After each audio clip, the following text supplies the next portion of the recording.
Hola a todos, bienvenidos a un nuevo video de Supremacía Universal.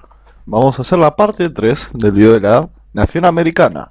Esta vez el capítulo sobre el destino manifiesto, justamente. Bueno, vamos a abarcar el siglo XIX, ya abarcamos el siglo XVIII y el siglo XVII en los anteriores videos. Lo voy a estar mostrando por acá.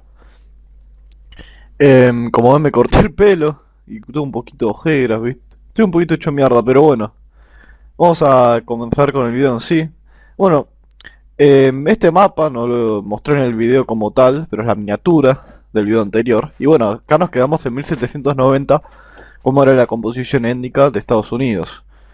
Hablando solo de la población blanca, justamente. Tenemos alrededor un 60% de ingleses, un 15% de escoceses y escoceses irlandeses, un 8,5% de alemanes, un 4% de irlandeses, un 3% de holandeses, un alrededor de un 2% de nórdicos y un 2% de franceses. Así que bueno, ahora lo que tenemos es el destino manifiesto, como mencioné anteriormente. Y bueno, los primeros territorios que se integran son, espero que acá, la Florida y la compra de Luisiana, básicamente. Que bueno, mal y pronto sería básicamente casi todo esto. Estoy hablando de los inicios del siglo XIX. Los primeros 20 años más o menos, este es el nuevo territorio americano. Esta zona, fuera de Luisiana y todo lo que es el sur, que primordialmente es poblado por ingleses y algunos escoceses irlandeses. Hay que tener en cuenta que la cantidad de escoceses irlandeses en los Apalaches va aumentando gradualmente, justamente.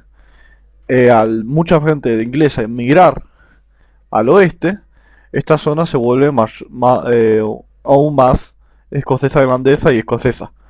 Acá también emigra un poco de esa gente, pero no a la medida que es a la otra. La mayoría de escoceses, de hecho, haciendo un flujo de inmigración medio trucho, si lo queremos llamar así. A ver. Bueno, en Georgia, que acá no está marcado, hay muchos escoceses irlandeses, porque ya hasta acá vamos a hacer el flujo. Los ingleses primordialmente van para acá, más al sur, y después tenemos una migración de los ingleses hacia acá, justamente, y de los alemanes también. Una gran migración de ingleses y alemanes hacia el noreste, justamente, a todo lo que es los grandes lagos y los lugares aledaños. Por otro lado, los escoceses irlandeses empiezan... Uy, paren que me mandó una medio cagada.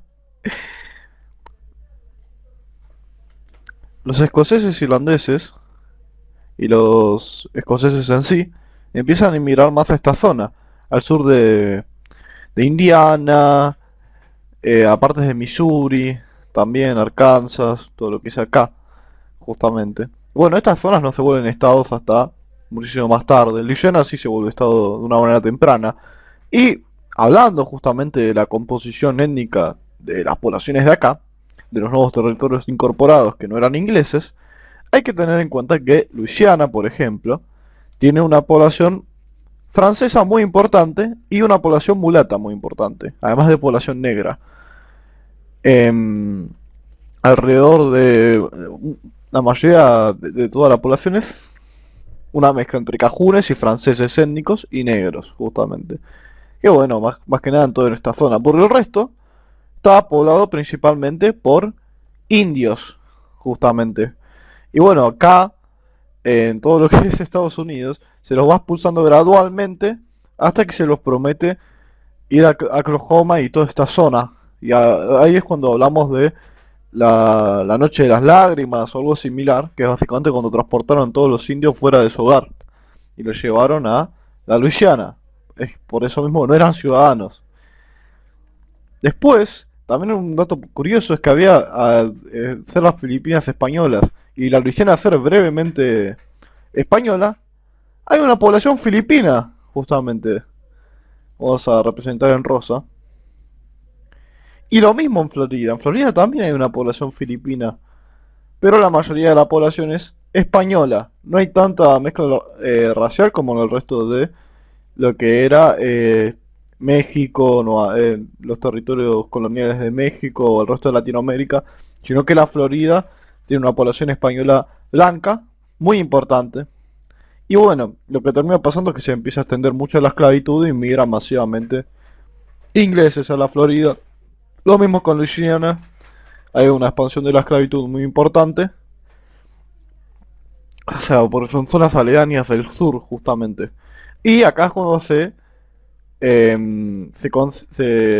termina de determinar la Madison-Dixon Line, que es básicamente la línea entre los estados libres y los estados los cuales tenían esclavitud. Y bueno, básicamente sería mal, muy mal, o sea, esto es una retruchada. Lo estoy haciendo burdo porque, bueno, justamente Virginia Occidental no tiene casi esclavos, por eso no la marco. Y todavía no es un estado. Ahora cuando lleguemos a la guerra civil lo voy a hablar. Bueno, aproximadamente sería esto, la línea que se establece con respecto a la esclavitud, justamente. Y ahora tenemos un tema muy interesante, que es los conflictos que hay entre Inglaterra y Estados Unidos por la frontera con Canadá. Luisiana sobresalía mucho por acá y lo que terminaron determinando es seguir una línea recta hasta todo lo que era la Luisiana.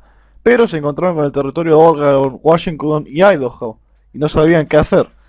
Por lo tanto, después de una competencia furibunda por colonizar esa zona, se terminó determinando de continuar la línea tal cual era. Y bueno, mucha de la migración que va a todos esos estados es inglesa, predominantemente puritana, inglesa puritana. Aunque acá ya los unitarios se vuelven casi que una fuerza muy predominante sobre todo lo que es la cultura nueva inglesa. Casi no quedan, sí queda una población importante de puritanos, pero compiten con universalistas y con unitarios, justamente. Bueno, se poblan todo lo que es esta zona. Por otro lado, hay una expansión de tanto el baptismo, reemplazando gran parte al anglicanismo como religión más popular y algunas partes presbiterianas, y el metodismo. El metodismo siendo la religión que anteriormente había explicado, que más que nada se en todo lo que es... A ver que voy a hacer un circulito. El metodismo se expande en todo lo que es esta zona. Mientras que el baptismo en esta, justamente. Por otro lado, en este momento histórico, estamos hablando de el segundo gran despertar. El segundo gran despertar es similar al primero, solo que se van hacia otras denominaciones. Y es cuando los unitarios universalistas, los metodistas y los baptistas empiezan a cobrar una gran fuerza en lo que es Estados Unidos. Por otro lado, empiezan a haber visiones religiosas más pentecostales, por ejemplo, el pentecostalismo es un movimiento que se divorcia, bueno, estoy equivocando, son más finales del siglo XIX. No, principalmente hay grupos de comunas, por ejemplo, hay muchas comunas que intentan tienen teologías muy extrañas y hay de hecho algunas comunas eugenésicas o cosas así muy locas. Em, por otro lado, empieza a nacer el evangelismo porque en Estados Unidos, como en todos los países, hay dos tipos de evangelismo. El evangelismo jusita, que justamente por la migración checa, que empieza a incrementar en esta época, se vuelve más común. Y después el evangelismo más relacionado con el baptismo y el pentecostalismo, justamente. Y dentro de esas cosas está la teología de la ruptura, que es parte de esta nueva gran despertar de nuevas visiones justamente de lo que era la religión.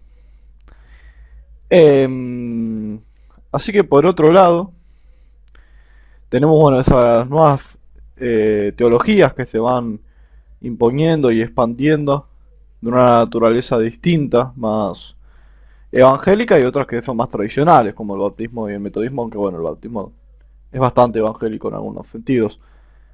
En este periodo, justamente, empieza a haber migración masiva alemana, luterana y católica, y migración masiva irlandesa, alrededor de un 20 o un 30%.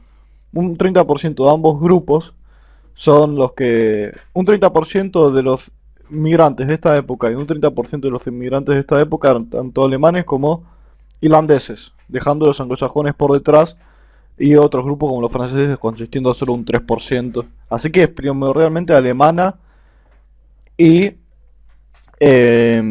irlandesa. Los irlandeses empiezan a migrar masivamente a la zona de Nueva York. Es gracias a ellos justamente que se hacen los grandes proyectos de infraestructura de esta época. Y también a Massachusetts. Cada vez hay más población católica en Massachusetts y empieza con los portugueses y los irlandeses justamente. Bueno, luego de esto, hay que tener en cuenta que en tanto Washington como en Oregon también hay una población alemana importante, pero no es tan relevante como las otras, justamente. Y bueno, como hay nuevas poblaciones alemanes, ya no son solo Pennsylvanian Dutch, que es el grupo étnico que se refiere a solo los alemanes provenientes de Pensilvania, sino que hay migración masiva de todo tipo de alemanes, incluidos austriacos, suizos, que bueno, ya emigraban antes, pero ahora en masa. La mayoría de la gente antes era luterana, ahora hay de todo justamente, mucha migración alemana. Por otro lado mencioné que había una pequeña población judía.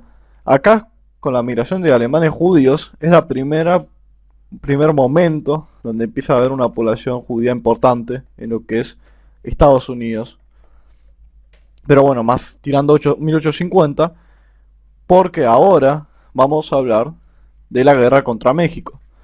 En la guerra contra México se han hecho en los territorios de aquí, principalmente. No, me confundí, bueno, vamos a hacerlo así. Todo lo que es esta parte del sureste. Y bueno,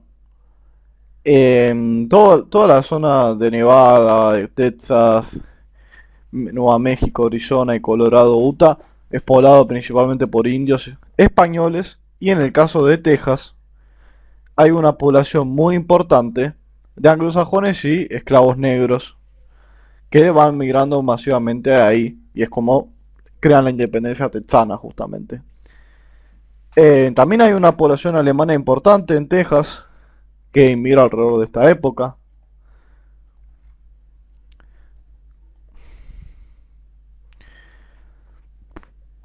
Y bueno, lo mismo con los anglosajones y los negros, que bueno, acá no están.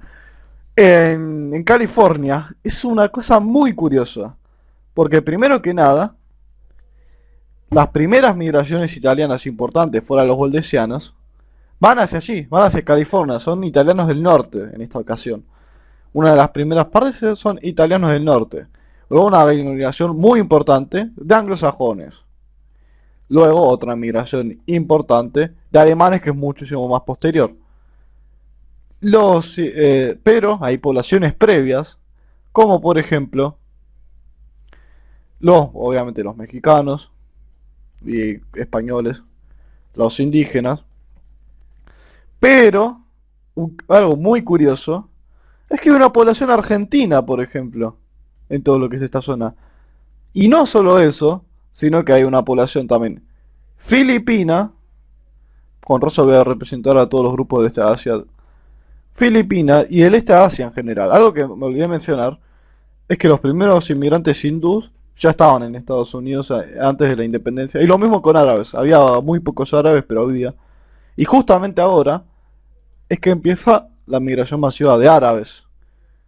Que bueno, se vuelven muchísimo más importante en más o menos lo que es finales del siglo XIX. Y de persas también, los persas van a California también. Entonces tenemos que se integra el Medio Oriente y hasta cierto punto, ahora vamos a ver, el este asiático a las migraciones masivas en Estados Unidos. Primero el Medio Oriente y después el este asiático. A menor medida, ojo, muy poca gente inmigra al Medio Oriente. Pero bueno, ya empezamos a ver eso y además inmigraciones de los Balcanes, que antes no estaban presentes. También se me olvidó mencionar, para que este color no va. Los Balcanes tienen un verde más oscuro. También de Italia en general y Portugal, justamente. Voy a representar a los italianos del sur con este color, principalmente, me parece que es más acorde. Eh, por otro lado, ya migraciones de polacos,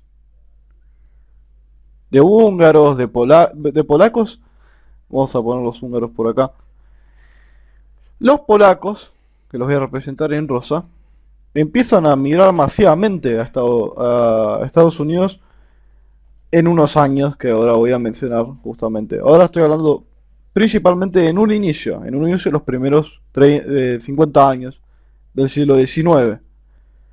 También hay inmigración rusa y griega, justamente, bueno, griego más, azul más claro. Y la rusa le voy a poner un rojo. No, para. Voy a poner este azul a la migración rusa. Y bueno, algo curioso en California es que tiene la primera migración importante de chinos. Un montón de chinos, japoneses, que bueno, los japoneses llegan más a 1890, lo mismo con los coreanos.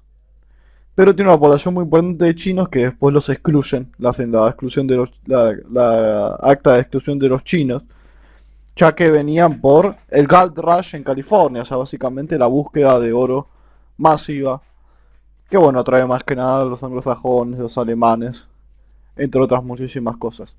Ahora, la segunda parte del siglo XIX se caracteriza por la aparición de los mormones,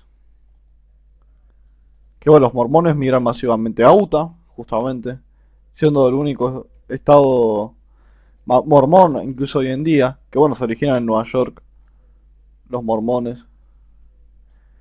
Van migrando del chabón que los creó, Joseph Smith, era de Nueva York, después va progresando en los diferentes lugares y se termina asentando en Utah. Tiene un quilombo con el gobierno federal, pero al final termina siendo aceptado. Por otro lado, empieza a incentivarse cada mes la migración de italianos y polacos y la migración de los irlandeses va disminuyendo un poquito, sigue siendo la segunda más importante, atrás de los alemanes, pero disminuye considerablemente. Lo que termina pasando es que, bueno, todo lo que es la costa este, la zona más central, que es alrededor de Nueva York, empieza a ser mayoría católica. Por primera vez en Estados Unidos, no solo eso, sino que Massachusetts, Rhode Island empiezan a tener una población católica muy importante. También el Midwest, todo lo que es esta zona, ahora, todo lo que es esta zona, en el tercer periodo de migración masiva, empieza también a tener una población católica. Que el tercer periodo, bueno, italianos, polacos, principalmente, alemanes del sur, y otros grupos justamente. En base sería eso. Entonces empiezan a inmigrar muchísimas personas de todos estos grupos. Empieza de verdad la migración árabe también.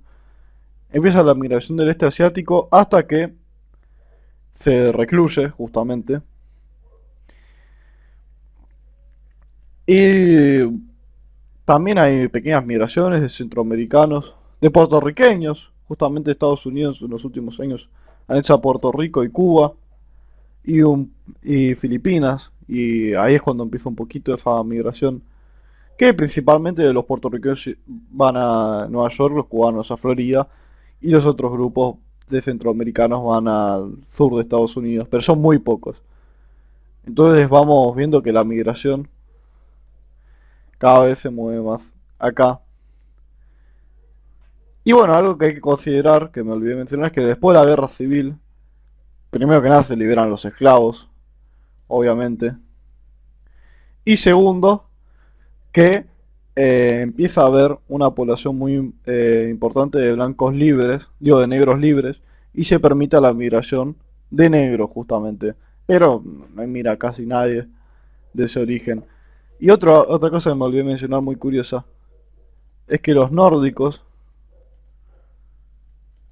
empiezan a poblar toda esta zona, principalmente, junto a los alemanes. Junto a los alemanes empiezan a poblar toda esta zona.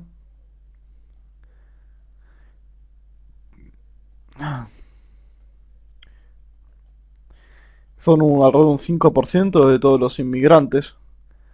Y bueno, de esa zona se vuelven de mayoría luterana. ¿Se me entiende? Entonces, básicamente, el mapa religioso de Estados Unidos cambiaría drásticamente, ya que los anglicanos disminuyeron considerablemente. Los presbiterianos, bueno, quedaron en una posición más o menos similar. Los puritanos para el fin del siglo XIX ya completamente desaparecen, casi por completo. Quedan una gran población metodista y gran población baptista que se expandieron dramáticamente.